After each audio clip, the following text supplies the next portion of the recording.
오늘 우리 함께 나누실 말씀은 예레미야 31장 23절부터 30절까지의 말씀입니다. 예레미야 31장 23절부터 30절까지의 말씀,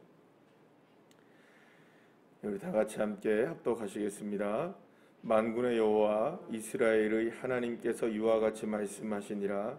내가 그 사로잡힌 자를 돌아오게 할 때에 그들이 유다 땅과 그 성읍들에서 다시 이 말을 쓰리니 곧 의로운 처소여 거룩한 산이여 여호와께서 내게 복 주시기를 원하노라 할 것이며 유다와 그 모든 성읍의 농부와 양떼를 인도하는 자가 거기에 함께 살리니 이는 내가 그 피곤한 심령을 상쾌하게 하며 모든 연약한 심령을 만족하게 하였음이라 하시기로 내가 깨어보니 내 잠이 달았더라.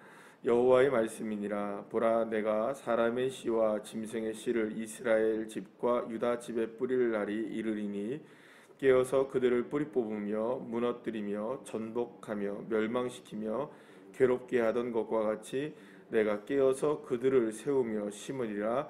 여호와의 말씀이니라.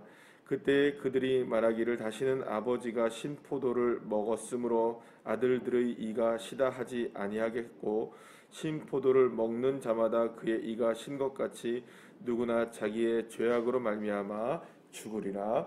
아멘. 할렐루야. 오늘까지 이제 그 예레미야를 잠시 이제 멈추고 오늘까지 이제 예레미야를 하죠. 내일까지 이제 뭐 사실은 예레미야가 계속 이제 큐티로는 진행이 되지만 8월달, 9월달에는 우리가 그 새벽 예배와 큐티가 로마서로 바뀝니다. 로마서로 한 2달 정도 다시 하다가 다시금 이제 후반기에 마지막으로 또 이제 예레미야를 이제 저희들이 이제 한 2달 정도 이상을 함께 나누게 될 텐데요. 여러분들 그 오늘 예레미야 말씀을 통해서 또 함께 은혜를 나누시기를 부탁을 드리겠습니다. 예레미야 어제도 제가 계속해서 말씀을 드리는 것처럼 예레미야 이제 31장은 하나님께서 이스라엘을 어떻게 회복시키시기를 원하시는지에 대한 굉장히 구체적인 회복의 내용들을 계속해서 소개해주고 있는 말씀이라고 볼 수가 있습니다. 무엇보다 하나님께서 이스라엘을 회복하시기를 원하시는 그 열망과 갈망은 정말로 대단하다, 보통이 아니다. 그러니까 하나님의 능력의 역사로 반드시 이스라엘을 회복시키시고야 마시겠다라는 의지는 대단히 강력하다는 것을 우리가 분명하게 알 수 있습니다. 무엇보다 하나님은 이스라엘이 이제 무너지게 되는 과정들을, 그리고 또 재앙을 당하시고 또 멸망당하고 또 포로로 끌려가게 되고 예루살렘 성전이 무너지게 되는 그 많은 일련의 과정들에게 하나님이 역사하셨던 것처럼 마찬가지로 하나님이 이스라엘을 하나하나 세우시기 위해서 하나님께서 정성을 다하시고 그 마음이 어제는 어떤 마음이라고 말씀하십니까? 깊이 생각하시는 마음, 또 창자가 들끓는 마음이라고 말씀하셨죠. 그러니까 그만큼의 하나님의 마음을 가지고 이스라엘을 회복시키시기를 원하신다는 것을 분명하게 주님이 말씀해 주셨습니다. 무엇보다 중요한 것은 이스라엘 백성들이 비록 그렇게 흩어지고 아픔을 당하게 되었지만 다시금 회복되어지게 하시는 하나님의 은혜를 막을 것도 없다는 것이죠. 그러니까 하나님의 회복의 은혜를 막을 수 있는 것도 없다는 겁니다. 그러니까 하나님의 재앙도 막을 수 없지만 또 하나님이 이스라엘 백성들을 향하신 회복의 역사를 막을 그 어떤 것도 없다는 것을 분명하게 말씀하십니다. 그러나 한 가지 분명한 것은 이스라엘은 하나님께 징계와 재앙을 사실은 받을 만한 죄를 지었습니까? 안 지었습니까? 분명하게 죄를 지었습니다. 그러니까 이 말은 무슨 말이냐 하면 재앙에는 분명히 이유가 있었다는 겁니다. 이스라엘에 문제가 있었었죠.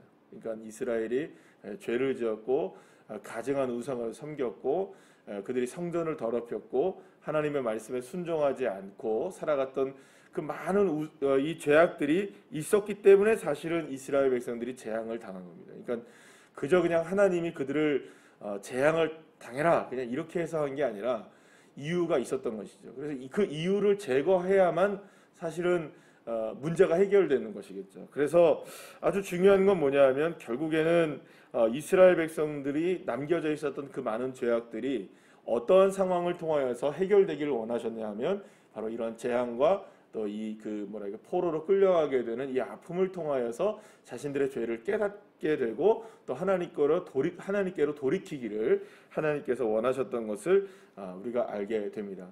중요한 것은 오늘 본문에서 이렇게 보시게 되면 주님께서 뭐라고 말씀하시냐면 이제 27절의 말씀에 오시면 사람의 씨와 짐승의 씨를 이스라엘과 유다의 집에 뿌릴 날이 오게 될 것이다 이렇게 얘기합니다. 그러니까 하나님께서는 이미 그 회복의 씨앗을 가지고 계셨다는 겁니다. 그러니까 그냥 단순하게 이스라엘을 완전히 멸망시키는 것이 아니라 마치 이제 그 그루터기를 남겨놓으신 것처럼 하나님은 회복의 씨앗들을 남겨놓으셨다는 것입니다. 그러니까 사실은 어떻습니까? 이스라엘 백성들을 그 죄악 때문에 완전하게 멸망시키실 수도 있으셨습니다. 그러니까 그거는 이스라엘의 잘못이니까요. 이스라엘이 하나님 앞에 범죄를 했기 때문에 사실은 죽어도 재앙을 당해도 멸망을 당해도 아무런 말을 할 수가 없는 겁니다. 근데 하나님은 그들을 완전히 멸망시키지 않고 거룩한 씨앗을 남겨놓으시고 그루터기를 남겨놓으셨다는 것을 오늘 본문에서 우리에게 말씀하시죠.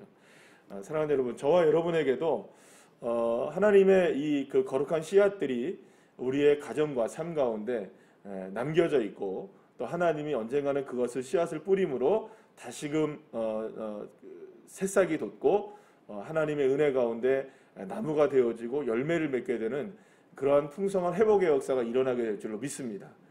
그렇다면 여러분, 누가 그 생명의 씨앗일까요? 누가 씨앗이 되어야 될까요? 누가 변화되어야 될 텐데. 이게 아니고 사실은 저와 여러분 한 사람 한 사람이 다 그루터기로 남겨진 생명의 씨앗들입니다. 그러나 중요한 것은 그 생명의 씨앗이든 그루터기이든 우리가 생명 자체일 수 없습니다. 우리로서는 그게 회복이 가능하지가 않기 때문입니다. 우리는 여전히 죄성이 남아있고 우리가 회복될 수 있는 가장 유일한 한 가지는 내 안에 계신 예수 그리스도 때문입니다. 그래서 사실은 저와 여러분이 생명이 될 수 있고 씨앗이 될 수 있고 또 그루터기가 될 수 있는 이유를 나에게서 찾으면 안 됩니다. 내 안에 계신 예수 그리스도가 내 삶의 새로운 씨앗이 되어지고 그 그루터기가 다시금 우미 돋게 하시는 하나님의 역사가 일어나게 되는 것이죠. 그래서 저와 여러분을 회복시킬 수 있는 가장 유일한 길은 뭐냐? 그 씨앗이신 예수 그리스도이십니다. 그러니까 저와 여러분이 어떠한 상황에서도 예수 그리스도가 내 안에 계신다는 것을 믿는다면 그 예수 그리스도의 씨앗을 통하여서 우리는 온전하게 회복되어질 수가 있는 것이죠. 그래서 저와 여러분이 늘 바라봐야 될 것은 무엇입니까? 내 안에 계신 주 예수님이십니다. 그 예수님을 언제나 어떤 상황에서나 바라볼 때 그분의 손 붙잡고 우리는 다시금 일어날 수 있게 되는 것이죠. 근데 이거를 갖다가 이 씨앗들이나 이런 것들이 나오면요. 근데 갑자기 생각이 나서 말씀을 드리는데요. 이 씨앗이라고 얘기만 나오면 특히 이제 이단 같은 경우, 신천지 같은 경우는 뭘 얘기할까? 이 씨앗이 결국에는 이게 이만희를 얘기한다고 얘기를 해요. 씨앗만 나오면 그래요. 그러니까 사실은 이게 이해가 안 되는 거죠. 우리에게는 이해가 안 되는 건데 그 사람들한테는 이런 것들이 전부 이게 이단이 쓰는 단어가 돼버린 거예요. 그래서 사실은 이 교회에서 건강한 교회에서 씨앗이다 이런 얘기를 잘 못하게 되는 것 같아요. 그러니까 좋은 말들은 다 지들이 갖다 다 써요, 그죠? 그러니까 여러분 얼마나 신천지 얼마나 좋은 말입니까, 그죠? 새로운 하늘과 새로운 땅 얼마나 좋은 말이에요. 근데 그 자기네들이 다 쓰고, 그죠? 이상한 것들은 자기들 하나님의 교회 얼마나 좋은 말이에요, 그죠? 근데 얼마나 좋은 말인데 우리는 잘 못 쓰잖아요, 그죠? 그러니까 사실은 이러한 것들을 보게 될 때 사실 어떻게 보면 그렇습니다. 똑같은 경우인데요. 사탄은 결국에는 우리가 지금 누릴 수 있고 회복될 수 있고 은혜를 받을 수 있는 그것도 변하여 악한 것으로 바꿀 수 있는 그 놀라운 능력들을 갖고 있는 것 같아요. 그러니까 여러분들, 저와 여러분들이 믿음 안에 현혹되지 않기를 간절히 축복합니다. 이게 무슨 말이냐? 결국에는 저와 여러분에게 주어진 삶 속에서 우리가 분명히 회복될 수 있는데, 아멘이시죠? 어떤 방식이든지 하나님이 씨앗을 가지고 계시기 때문에 저와 여러분에게 심겨진 예수 그리스도의 씨앗으로 우리 회복될 수 있는데, 사탄은 마귀들은 자꾸 무엇을 보게 할까요? 우리의 형편과 사정을 보게 하고 문제들에 더 휘말리게 해서 사실은 우리는 회복될 수 없다 이런 생각들을 갖고 있거나 혹은 다른 방식의 회복을 원하는 그런 마음들로 우리에게 잘못된 모습들을 갖게 하는 것이 이제 사탄의 모습이라는 것을 우리는 기억해야 합니다. 자, 그렇기 때문에 언제나 어떤 상황에서 우리에게 다가오는 상황 속에서 우리가 붙들어야 될 것은 예수 그리스도이시고요. 분명하게 우리가 붙들어야 될 것은 오늘 본문에서 말씀하시는 것처럼 하나님께서 우리에게 말씀하시는 이러한 말씀들을 붙들고 살아가야 한다는 것입니다. 중요한 것은 하나님의 생각은 재앙이 아니라는 것입니다. 미래와 희망을 주는 것이라는 것이죠. 물론 그 과정에서 중요한 것을 다시 한번 말씀드리면 철저하게 변화되어야 될 것은 저와 여러분입니다. 철저하게 변화되어야 되겠죠. 하나님의 뜻에 순종하지 않았다면 하나님의 뜻에 순종하는 사람으로 바뀌어져야 하고, 하나님의 말씀으로 돌아와서 회개해야 하고, 변화되는 시간은 분명히 가져야 합니다. 여러분, 결국에는 우리가 예를 들어서 어떤 사람을 구원을 얻고 기도한다고 얘기했을 때, 어떤 문제를 해결하기 위해서 누군가를 위해서 기도했을 때, 여러분, 그 문제가 단순하게 해결된다고 그 사람의 삶이 해결되지 않더라고요. 여러분들 경험하지 않습니까? 그러니까 어떤 부분에 있어서 그 사람을 위해서 기도하고 또 어떤 문제를 해결해 달라고 하나님 앞에 기도했을 때 문제 자체가 해결되기는 합니다. 때로는 하나님이 우리를 긍휼히 여기시고 불쌍히 여기시고 우리의 기도를 들어주시기 때문에 어떤 부분에서는 해결이 되기도 하고 또 면하게 되기도 하고 은혜를 경험하기도 합니다. 그런데 결국에는 그 사람이 변화되어야 되는 게 맞아요. 그죠? 그 사람이 변화되지 않으면 문제 자체로 인하여서 변화는 안 되는 거예요. 그러면 그들은 계속해서 무엇을 요구할까요? 자신의 삶에 드리워진 문제가 해결되는 것만 원하겠죠. 그래서 문제만 생기면 누구를 찾습니까? 교회는 안 나와도. 그런 일들이 많잖아요. 우리 가족들이 그렇잖아요. 사실은 엄마 좀 기도해봐, 그죠? 너 예수님 믿으니까 좀 교회 다니니까 좀 기도 좀 해봐라. 이런 얘기 들으시잖아요, 그죠? 예수는 안 믿어도 기도는 해달라고 한다고요. 저 어제 저녁에 저희 집사람이랑 잠깐 이제 운동을 한다고 이렇게 가는데 어떤 두 분이 벤치에 앉아가지고 뭘 얘기를 하다가 사람들은 다 영적이야 막 이런 얘기를 해요. 그래서 저 사람들은 무슨 소리일까 이렇게 생각을 했어요. 저 영적이고 영이 맞는 사람이 있고 이런 얘기를 슬쩍 해요. 그래서 이상하다. 그리고 이제 또 다시 한 바퀴를 도는데 얘기하는데 뭘 걸어놓고 믿고 절하고 막 이런 얘기를 하더라고요.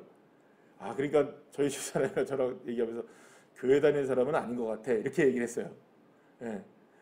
교회 다니는 사람들이 영적으로 막 이렇게 얘기하는 줄 알았는데 알고 보니까 교회 안 다니는 사람들이 영적인 대화를 나누고 있더라고요. 사랑하는 여러분, 교회를 안 다니는데도 영적인 대화를 합니다. 그들도 영의 세계를 알고 있어요. 여러분 생각해 보세요. 그러니까 그들도 급하면 누구 찾습니까? 자기들이 믿는 부처님만 찾는 게 아니고 하나님도 찾고 예수님도 찾아요. 그들이 그래요.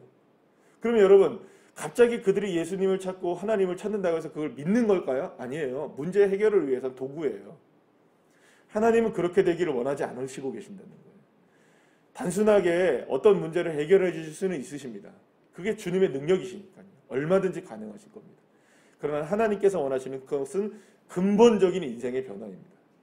그 인생 가운데 생명의 씨앗이 살아나기를 원하고 있고 예수 그리스도를 바라보고 하나님의 말씀으로 순종하는 삶으로 회복되어지기를 원하시는 것이 하나님의 뜻이지 단순하게 문제 해결이라면 여러분들 그건 하나님을 믿는 게 아니라 하나님을 무엇처럼 믿는 겁니까? 우상처럼 믿는 것이 되겠죠. 결국에는 하나님은 오늘 저와 여러분에게 말씀해 주십니다. 중요한 것을 여러분 25절 말씀을 다 같이 한번 읽어볼까요? 시작. 이는 내가 그 피곤한 심령을 상쾌하게 하며 모든 연약한 심령을 만족하게 하셨다. 이렇게 말씀하십니다. 사랑하는 여러분, 저와 여러분의 심령을 상쾌하게 하시고 만족하게 하시는 분은 오직 주 예수 그리스도이십니다. 믿으십니까? 여러분들 이 믿음을 가지시기를 간절히 소망합니다. 그래서 하나님은 실제적으로 우리의 심령을 바꾸시기를 원하시고 계시는 거예요. 그러니까 단순하게 우리의 외적인 모습들을 바꾸려고 하시는 것이 아니라 우리의 아주 중심에 있는 문제들, 그게 뭡니까? 예수 안 믿는 사람들 알고 있는 거, 영의 문제입니다. 이게 바뀌어져야 되는 겁니다. 우리 안에 생명의 씨앗인 예수 그리스도로 인하여 심령이 상쾌함을 얻어야 되는 겁니다. 우리의 심령의 회복의 역사가 일어나야 되는 겁니다. 그래서 진짜로 예수 그리스도로 만족할 수 있느냐. 사도 바울이 고백한 것처럼 내가 모든 것들을 다 갖는다 할지라도 예수 그리스도 아니면 안 되는 거죠. 그래서 내가 능력 주시는 자 안에서 모든 것을 다 할 수 있다. 내가 비천하여도 내가 풍부함에 처해도 그게 누구이십니까? 내게 만족 주시는 분은 예수 그리스도라는 것이죠. 사랑하는 여러분, 하나님의 목적은 분명합니다. 저와 여러분에게 고난과 아픔을 때로는 주시고 여러 가지 상황을 허락해 주시겠지만 그것은 뭐 때로는 즐거움도 주시겠지만 가장 중요한 것은 저와 여러분을 심령을 새롭게 하셔서 주님의 만족 가운데 거할 수 있게 하시는 하나님. 그래서 오늘 23절에서 마지막 부분에 이렇게 말씀하시죠. 이 말을 다시 쓸게 될 것이다. 어떤 말이냐? 의로운 처소여 거룩한 산이여, 이렇게 얘기합니다. 그러니까 의로운 처소라는 게 뭡니까? 하나님이 거하시는 곳이죠. 그러니까 저와 여러분을 어떤 목적 가운데 하나님이 갖고 계시냐면 다시금 하나님이 우리 안에 거하게 하시는, 그게 바로 예수 그리스도께서 거하시는 것이고 성령님이 내 안에 거하시는 건 아니겠습니까? 사랑하는 여러분, 그게 네 글자로 뭘까요? 따라합시다. 임마누엘. 그게 임마누엘입니다. 그러니까 주님이 원하시는 건 딱 한 가지예요. 저와 여러분과 함께 있기를 원하시는 거죠. 그런데 이미 내 안에 예수가 계시라는 것. 그러니 우리는 그 예수를 바라볼 때마다 심령이 상쾌해질 수도 있고 우리의 심령이 만족함을 얻게 되게 하시는 예수 그리스도를 바라볼 때. 사랑하는 여러분, 오늘도 우리에게 주어진 삶의 여러 가지의 모습들 속에서 어떤 상황이 다가온다 할지라도 때로는 답답할 수도 있고 때로는 우리에게 여러 가지 문제들로 인하여서 머리가 지끈지끈할 수도 있을 것입니다. 그러나 그러한 상황 속에서 오직 나와 함께 하시는 임마누엘 하시는 우리 주님으로 인하여서 심령과 마음의 상쾌함을 얻으시고 다시금 우리가 예수 그리스도 한 분으로 만족하여서 우리의 삶에 회복을 주시는 그 하나님으로 인하여서 승리하는 귀한 자녀들 한 분 한 분들 다 되시기를 간절히 축복합니다. 기도하시겠습니다.